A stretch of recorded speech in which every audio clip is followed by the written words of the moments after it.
నమస్తే, welcome to KK news. నేను శ్రీదేవి. ఏపీలో టీడీపీ భారీ స్కెచ్ గీస్తోంది. వైసీపీ మూలాలనే కదిలించేలా తనదైన యాక్షన్ ప్లాన్ అమలు చేస్తోంది. ఒక ప్రణాళిక ప్రకారమే ఇదంతా చేస్తోందంటున్నారు. ముందుగా సోషల్ మీడియా యాక్టివిస్టుల మీద కేసులు, అరెస్టుల పర్వం సాగింది. అటు తర్వాత మాజీ ఎంపీ నందిగం సురేష్ లాంటి వారి మీద కేసులు పడ్డాయి.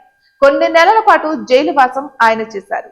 ఇక మాజీ మంత్రి నోరున్న నేతగా ఉన్న పేర్ని నానిని కట్టడి చేసే ప్రయత్నంలో భాగంగా ఆయన కుటుంబం మీద కేసులు పడ్డాయి. ఇవెలా సాగుతుండగానే మాజీ ఎమ్మెల్యే వల్లభనేని వంశీ మీద కేసులు, అరెస్టుల పర్వం సాగుతోంది. ఈ సందడిలోనే పోసాని కృష్ణమురళి అరెస్టు కూడా వైసీపీకి షేక్ పుట్టించేలా చేసింది. ఇక అనంతపురం జిల్లాకు చెందిన మాజీ ఎంపీ గోరెంట్ల మాధవ్ మీద కూడా కేసులు ఉచ్చు బిగిస్తోంది. అయితే పోసాని తర్వాత అతిపెద్ద అరెస్టుతో వైసీపీలో రాజకీయ భూకంపాన్ని సృష్టించేలా ప్లాన్ అయితే కొనసాగుతుందని జోరుగా ప్రచారం సాగుతోంది. అయితే ఆ అరెస్టు ఒక బలమైన రెడ్డి సామాజిక వర్గానికి చెందిన సీనియర్ మోస్ట్ నేతది అవుతుందంటున్నారు. ఆయన కీలకమైన రాజకీయ ప్రాధాన్యత కలిగిన జిల్లాకు చెందిన వారైనా ఆయనతో దశాబ్దాల వైరం కూటమి పెద్దలకు ఉందని అంటున్నారు. ఈ మధ్య కాలంలో ఆయన అవినీతి అక్రమాలు అంటూ కూటమి నాయకులు విమర్శలు చేస్తూ ఉన్నారు. ఇక ఇప్పుడు ఆయన అరెస్టుకు ముహూర్తం రెడీ అయింది అంటున్నారు.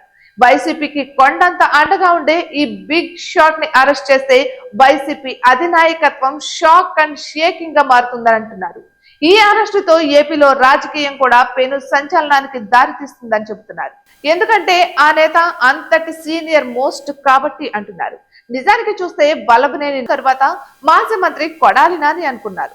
కానీ సీన్ అటు నుంచి హైదరాబాద్ కు మారింది, పోసాని మీదకు వెళ్ళింది. ఈ రాజకీయాలకు ఒక దండం అని చెప్పి ఫుల్ సైలెంట్ అయిన పోసాని కలలో కూడా ఊహించని విధంగా ఈ అరెస్ట్ సాగింది. ఇక అటు తర్వాత ఎవరు అన్న చర్చ వస్తున్నప్పుడు వైసీపీలో పెద్ద తలకాయగా ఉన్న ఆయన పేరే ప్రముఖంగా వస్తోంది అంటున్నారు.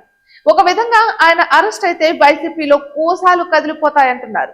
అయితే వైసీపీ దీని మీద ఏ విధంగా రియాక్ట్ అవుతోంది, ఏం ఆలోచిస్తోంది అన్నదే చర్చగా ఉంది. చూడాలి మరి ఆ బిగ్ బాస్కెట్ ఎవరు అనేది. ఇటువంటి మరెన్నో వీడియోస్ కోసం కేకే న్యూస్ తెలుగు ఛానల్ ని సబ్స్క్రైబ్ చేసుకోండి.